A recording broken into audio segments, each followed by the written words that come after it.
Imagine a dark night along a deserted riverbank, the gentle lapping of water against the shore, interrupted only by the occasional chirp of crickets. It's here, in these quiet, seemingly ordinary places, that a sinister pattern has emerged, one that has haunted the families of nearly 45 young men over the past 2 decades. These men, all college-age, successful, athletic, and seemingly without reason to disappear, have been found dead in bodies of water across 11 different states. Despite the vast distances separating these cases, a chilling theory connects them: the Smiley Face Killers.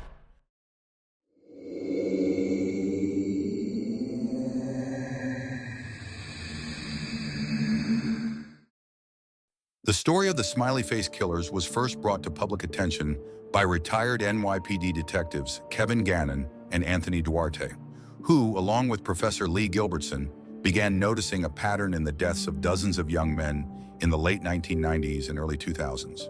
The victims, primarily college-aged, fit a specific profile. They were popular, athletic, and often academically successful. These young men were last seen alive at bars or parties, only to be found days, weeks, or even months later in rivers, lakes, and other bodies of water. At first, authorities dismissed these deaths as tragic accidents. Young men who drank too much, lost their way, and tragically drowned.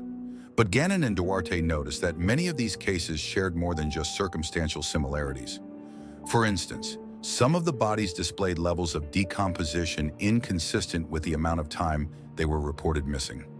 In one particularly striking case, a victim who had been missing for 40 days showed signs of only a few days of decomposition, suggesting that he was kept somewhere else before his body was disposed of in water. Perhaps the most chilling aspect of this theory is the presence of smiley face graffiti near many of the locations where the bodies were found. While not present in every case, the graffiti was spotted at a significant number of scenes, enough for the detectives to believe it was a deliberate calling card left by the killers. The smiley faces varied in appearance. Some were simple, others more elaborate, but all carried a disturbing implication. These were not random accidents, but planned, orchestrated murders.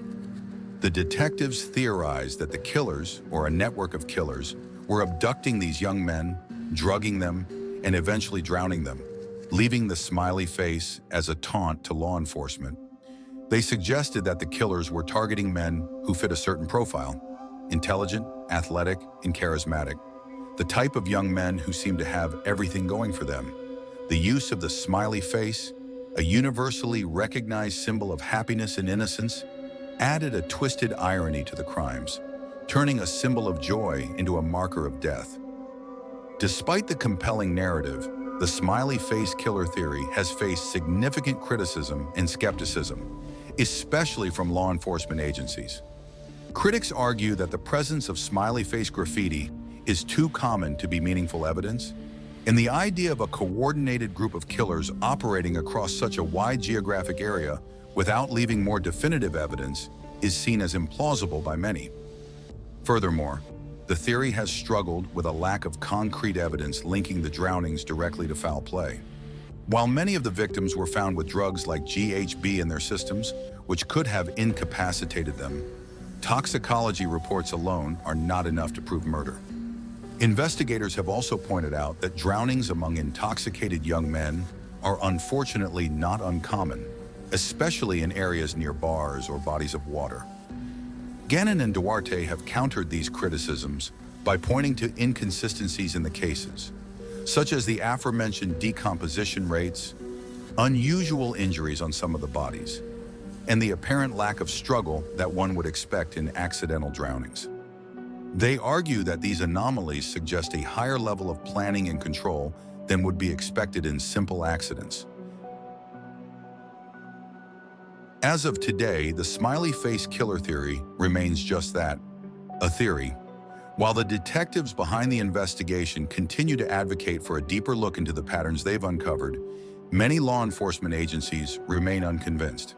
The case, however, continues to capture the public's imagination, drawing attention on platforms like YouTube and true crime forums, where amateur sleuths and curious minds alike ponder the possibility of an elusive network of killers operating in the shadows.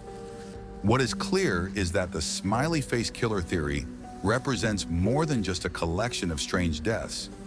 It embodies the fear of the unknown, the frustration of unsolved cases, and the painful reality that sometimes the truth remains just out of reach.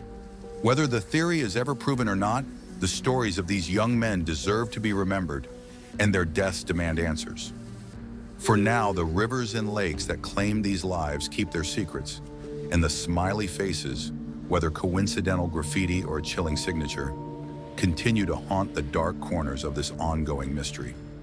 The smiley face killers remain a compelling reminder of how easily tragedy can slip into the realm of the inexplicable, leaving behind more questions than answers, and a lingering fear that the truth may never fully come to light.